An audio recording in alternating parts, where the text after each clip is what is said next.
Bonjour et bienvenue dans Une minute un livre. Je vous parle aujourd'hui de cet ouvrage, En finir avec le déni, de Marc Joly, sociologue chargé de recherche au CNRS, et Christian Savestre, journaliste spécialiste de l'évasion fiscale et des cabinets d'audit et de stratégie.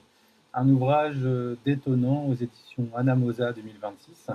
Un ouvrage à quatre mains. D'un côté, une vaste enquête sur les usages sociaux des catégories psychopathologiques, et de l'autre une enquête au long cours sur les revenus professionnels et immobiliers d'Emmanuel Macron lorsqu'il était banquier d'affaires chez Rothschild et compagnie, pour citer les quelques mots de l'introduction.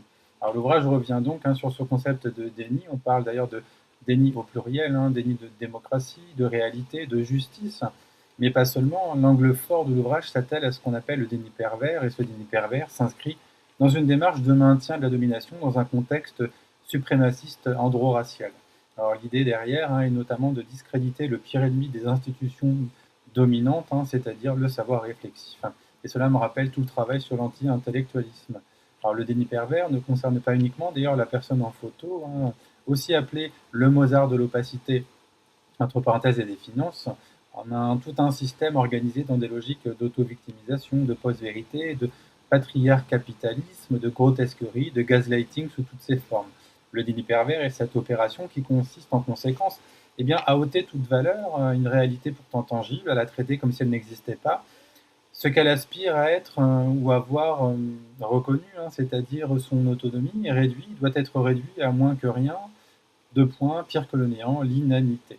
Le déni, ou plutôt les dénis, le métadéni, s'illustre à travers un grand nombre d'affaires au prisme d'une politique du déni pervers, et pas étonnant que le travail de Marie-France Irigoyen soit cité ici d'ailleurs. Alors celle du président est le prix aujourd'hui de son imposture.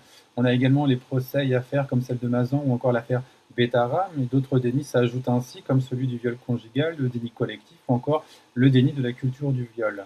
Alors quand on parle de déni de la réalité, les auteurs évoquent deux façons de se dégager de toute responsabilité, soit en pathologisant un individu qui aurait inexplicablement déçu, soit en ciblant une population qui, en sus de la récurrente et trop fameuse, je cite, ingratitude des peuples, témoignerait, je cite encore, d'un refus myope, obstiné et vindicatif. L'analyse est claire sur le pouvoir actuel, culture de la défausse, discours projectif de déresponsabilisation, culpabilisation, domination par des injonctions paradoxales et suffisance qui compense l'insuffisance déni. Le déni pervers est donc bien une stratégie de domination et un mécanisme de défense projectif qui, l'une comme l'autre, répondre à la nécessité, je cite, d'annihiler l'intelligence créative et réflexive des groupes minorés et silenciés, intelligence soutenue par le recours aux connaissances scientifiques et à la contrainte logique de l'égalité. C'est bien cette égalité à laquelle il faut repenser, celle dont parle Elsa Dorlin, la vérité de l'égalité, et non maintenir l'action sans l'égalité qui se résume à commander souverainement, extorquer à autrui le maximum de travail gratuit, imposer la toute-puissance de ses désirs et enfin accumuler sans fin. Ce n'est donc pas cela, faire avec l'égalité. Vraiment, je vous invite à découvrir cet ouvrage, c'est extrêmement riche, documenté, très précis, très détaillé.